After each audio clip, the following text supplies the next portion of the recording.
Hello, this is Arthur Clarke, joining you from my home in Colombo, Sri Lanka. I'm delighted to be part of this event to mark Cassini's flyby of Iapetus. I send my greetings to all my friends known and unknown who are gathered for this important occasion. I only wish I could be with you, but I'm now completely wheelchaired by polio and have no plans to leave Sri Lanka again. Thanks to the World Wide Web, I've been following the progress of Cassini-Huygens from the time it was launched several years ago. As you know, I have more than a passing interest in Saturn. And I was really spooked in early 2005 when the Huygens probe returned sound recordings from the surface of Titan.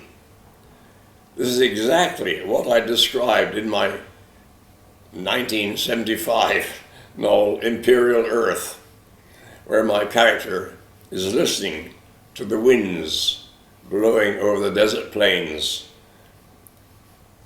Perhaps that was a foretaste of things to come.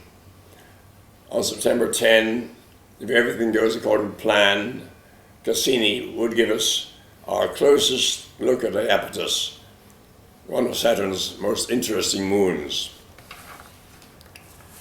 Half of Iapetus appears as dark as asphalt, and the other half is as bright as snow. When Cassini discovered Iapetus in 1671, he could only see the bright side.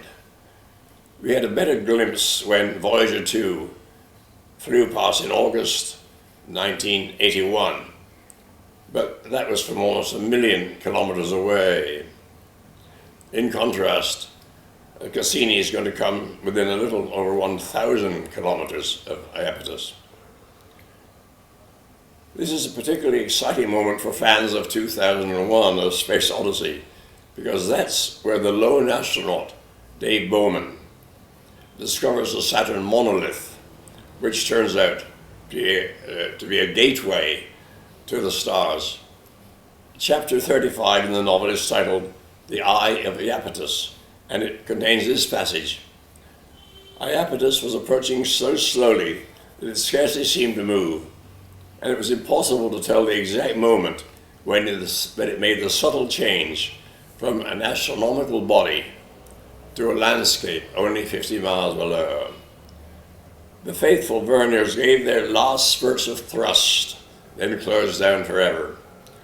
The ship was in its final orbit, completing a revolution every 3 hours at a mere 800 miles an hour, all the speed that was necessary in this feeble gravitational field. More than 40 years later, I can't remember why I placed the Saturn monolith on Iapetus.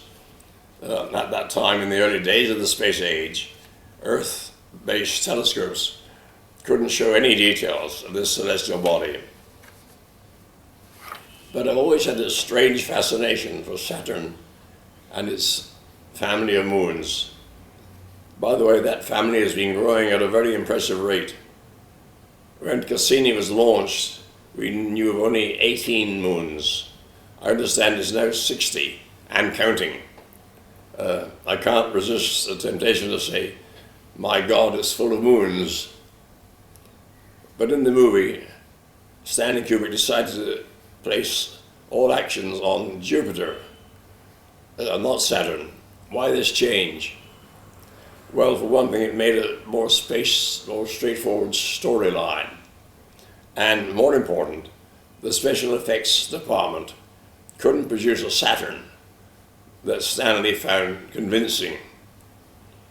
That was just as well, because if they had done so, the movie would have been badly dated by the Voyager missions, which showed Saturn's rings to be far more implausible than anyone had ever imagined. I've seen enough instances where nature imitates art, so I'm going to keep my fingers crossed with what Cassini discovers at Iapetus. I want to thank everyone associated with this mission and the overall project, It may lack the glamour of manned spaceflight, but science projects are tremendously important for our understanding of the solar system. And who knows, one day our survival on Earth may depend on what we discover out there.